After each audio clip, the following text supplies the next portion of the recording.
കായംകുളം കോട്ടയം എറണാകുളം റൂട്ടിൽ പാലരുവിക്കും വേണാടിനും മധ്യേ പുതിയൊരു ട്രെയിൻ അനുവദിക്കണം എന്നുള്ളതാണ് ഏറ്റവും പ്രധാനപ്പെട്ട ആവശ്യമായി ഇവർ ഉന്നയിക്കുന്നത്. കാരണം തിരക്ക് മൂലം പലപ്പോഴും യാത്രക്കാർ കുഴഞ്ഞു വീഴുന്നതൊക്കെ പതിവാകുന്നു. നിങ്ങൾ പറയുന്നത് ഈ പാലരുവി ഒരു വാഗൺ ട്രാജഡിയാണ് എന്നാണല്ലേ?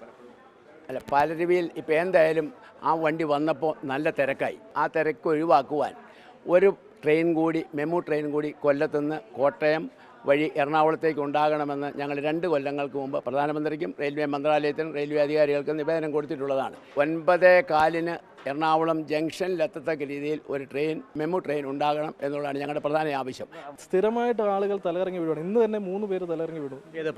പാലരുവിയിൽ മുളന്തുരുത്തിയിൽ ഒരു ലേഡി തലയിറങ്ങി വീണിട്ട് ഗാർഡിൻ്റെ കമ്പാർട്ട്മെൻറ്റിലാണ് അതിന് ഫസ്റ്റ് എയ്ഡ് നൽകുകയും ചെയ്തത്. പിന്നെ തൃപ്പൂണിത്തുറയിൽ നിന്ന് നമ്മൾ ഹോസ്പിറ്റൽ എമർജൻസി സൗകര്യങ്ങൾ ഒരുക്കി കൊടുക്കുകയും ചെയ്തിരിക്കുകയാണ്. ഇത് സ്ഥിരമായിട്ടുള്ള സംഭവമാണ്, 1-2 ദിവസത്തെ അവസ്ഥയല്ല. കാരണം തിരുനെൽവേലിയിൽ നിന്ന് പുറപ്പെടുന്ന വണ്ടിയാണ് പാലരുവി. നമുക്ക് ആകെ 14 കമ്പാർട്ട്മെൻറ്റ് ഇതിലുള്ളൂ. അതിൽ 10 കമ്പാർട്ട്മെൻറ്റ് ജനറലുള്ളൂ.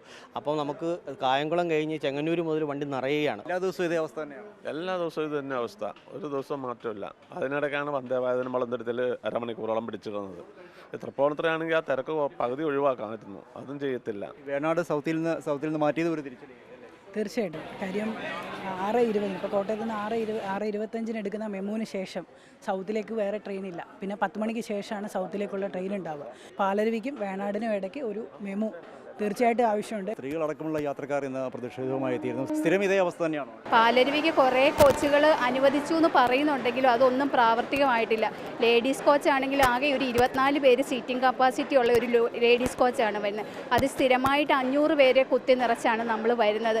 രാവിലെ ആണെങ്കിൽ വേണാടിനും പാലരുവിക്കും ഇടയ്ക്ക് ഒരു മെമു ഉണ്ടെങ്കിൽ ഞങ്ങൾ ഈ ദീർഘദൂര സർവീസിനുള്ള ഈ ട്രിവാൻഡ്രമൊക്കെ പോകുന്ന വേണാടിനൊന്നും ആശ്രയിക്കാതെ കോട്ടയം വരെയുള്ള സ്ത്രീകൾ അതിൽ പോയി സുരക്ഷിതരായിട്ട്. ഈ വന്ദേഭാരത് വന്നതാണ് ശരിക്കും ഒരു ബുദ്ധിമുട്ടായി മാറി. ഞങ്ങൾ സാധാരണക്കാർക്ക് ബുദ്ധിമുട്ട് തന്നെയാണ്. കാരണം 20 മിനിറ്റോളം ഞങ്ങൾ അവിടെ പിടിച്ചു നിൽക്കുക എന്ന് പറഞ്ഞാൽ തിരക്കിനിടയ്ക്കാന്ന് ഓർക്കണം. സാധാരണ തിരക്കില്ലാത്ത സമയത്ത് ഇരുന്ന് പോരുവാണെങ്കിൽ കുഴപ്പമില്ല. ഇത് തിരക്കിനിടയ്ക്ക് 20 മിനിറ്റ് അവിടെ നിർത്തിയിടുമ്പോൾ മിക്കവാറും ഈ തലകർക്കൊക്കെ സ്ഥിരം പ്രശ്നമായേക്കുക. ഈ യാത്രാക്ലേശം പരിഹരിക്കാൻ അടിയന്തരമായ നടപടികൾ വേണം എന്നുള്ളതാണ് യാത്രക്കാരുടെ ആവശ്യം. അനീഷ് തോട്ടയ്ക്കാടിനൊപ്പം പ്രദീപ് ജോസഫ്, മാതൃഭൂമി ന്യൂസ്, കൊച്ചി.